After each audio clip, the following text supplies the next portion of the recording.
everybody? It's Matt with Bluetail Survival. Welcome back. I'm out here today with my brother David and Battle Troyale from Team Latin Name. We're starting a new series on Bluetail Survival. We're going to call it Exploring Nevada.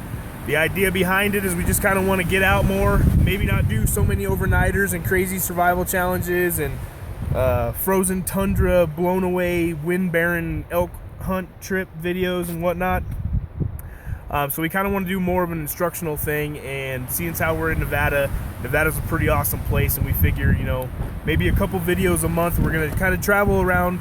We'll start in our local area, but we're going to travel around Nevada, just kind of find random things out in Nevada, do a couple of gear reviews, and the main thing is we want to try to find natural resources that the Nevada landscape provides, and kind of give you some specs on that kind of thing, and demonstrate processing it, consuming it, burning it, whatever it may be.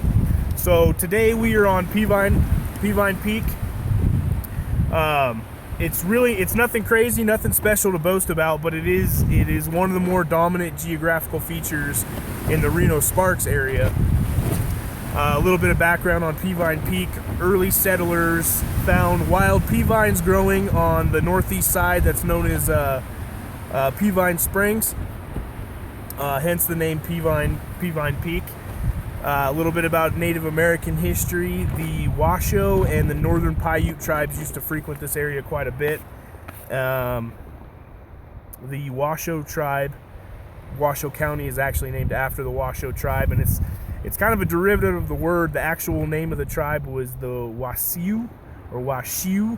You can check that out for yourself on Wikipedia. There's a weird little squiggly line over the S, so I don't exactly know what that means. But the reason we chose Peavine Mountain is because I know there's pine trees out here, and it kind of seems like every location in the world has got that real survival staple natural resource.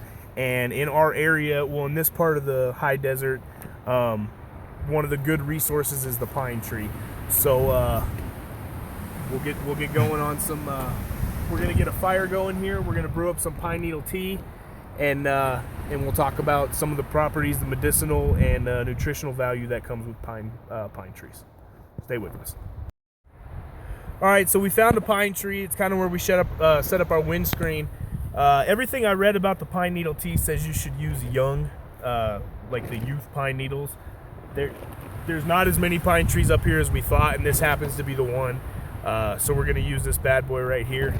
The way you need to process this is you just need to take these pieces, obviously take it off the branch, get it all off that brown root, and you're going to want to chop it into about 1/4 inch to 1.5 pieces, inch long pieces. There's a couple of ways to do it. You can boil it, and that'll bring out more of the medicinal properties that's in it, but it makes it a really, really strong, like turpentine flavor.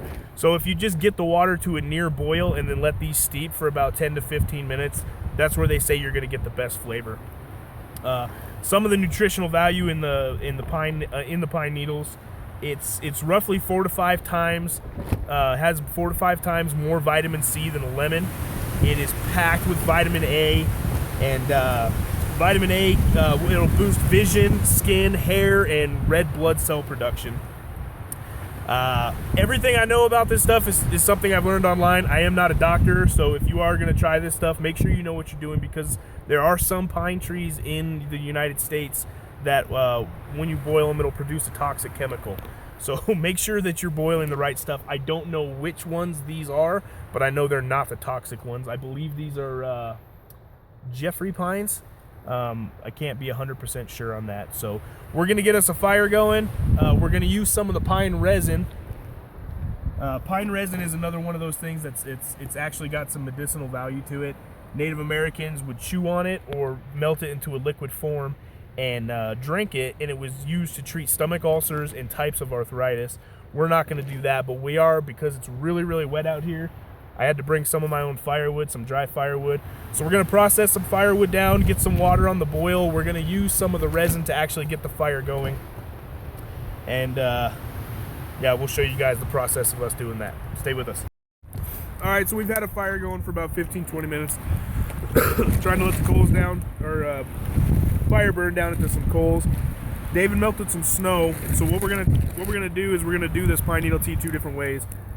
The snow is melted now, but we are gonna let the pine needles actually steep while we're heating the water up in his tea, and then in my tea, we're gonna get the water almost to a boil and then put the pine needles on. So we'll see how that goes.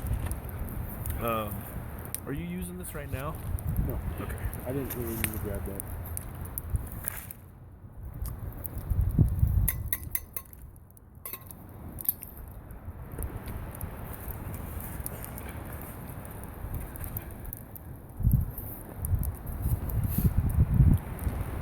Jesus. Wait. Let me do something. Make sure it's not vodka. Well. Oh. I didn't really. Yeah, we're How good. long has it been in there? I don't know. Okay. More.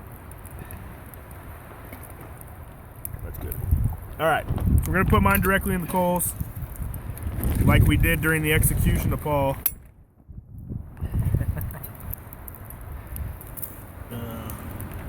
That's super hot.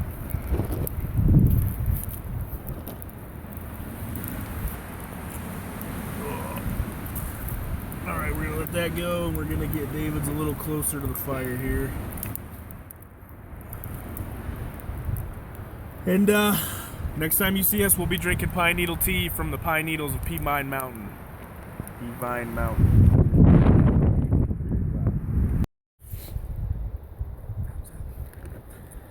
All right, so we've had a couple minor setbacks today with the shelter or the windscreen, the fire, kind of everything, the wind.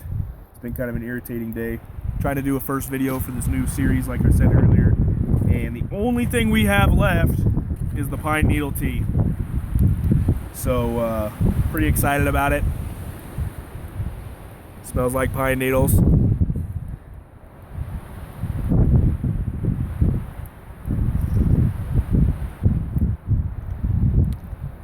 It's pretty awesome. It's a lot more mild than I thought it would be. Maybe too much water. But it's good. It's really good. You like it, I huh? actually like it. Really? I mean, you guys just It's really like No. faint, but it's just a cool flavor. And I know I'm getting 4 to 5 times the amount of vitamin C than a lemon has right now. 4 to 5 times. 4 to 5 times. It's fucking hot. You want to try it? No. Dude, you're going to try it. Oh, I'll try it here. All right. So does this make us like pine tea aficionados? It makes us pine tea brothers. I think we use too much water. Yeah. Or not enough pine? Well, I mean, if the purpose was to get like the vitamins and everything, I mean, Yeah, we're definitely yeah, getting it. you're getting it. The So. color of the pine needles has definitely changed. But the color of the water didn't change. Oh no, try it. Is it hot? It's warm. I didn't really taste anything. You don't taste anything? Stop plugging your nose. You try yours. 'Cause Oh, yeah. We cooked yours different. Yeah, I taste it now. Can you try this? Oh no, I taste it now. Yeah. I wouldn't say it's good. There's a weird It's taste. the dirt, I think, from the snow that you melted. True. I didn't think about that. I definitely taste the pine needle. Was this just the water out of that? Yeah. That was nice. It's good. All right. It's definitely a warm drink that's not water. Oh, that tastes. They taste the same to me. I thought they'd be different. I think they taste completely different. That's Aquafina. That's Evian. Peavine. Peavine. Yeah, I think next time we do this, we'll probably do either a lot more pine needles. It said use a tablespoon, and I'm like, Doesn't seem like a lot. that at doesn't all. seem like a lot. But then if you think about it, if you watch like British TV, their tea glasses are like that big. So, I mean, how are you supposed to drink tea? You But- also said the way they like to cut the pine needles was just do it that way. Like, what if you like mushed them really up? mush it Oh, up? Yeah. Maybe. Like tea bags. Yeah. All right. I'm happy with it. So I guess we'll probably be get your thumb out of my face. Get your thumb out of my face. We were gonna do a couple knife reviews. We actually used the crap out of our knives, but it's just too windy out here. So we're probably gonna sign off now. And I don't know. Maybe we'll come back up here. I think it would actually be pretty cool to camp up here.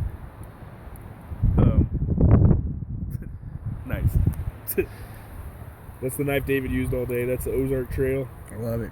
You used to be able to get it at Walmart. I don't even think they make it anymore. No, it's cold. Made in China, but it's a bad boy. It works.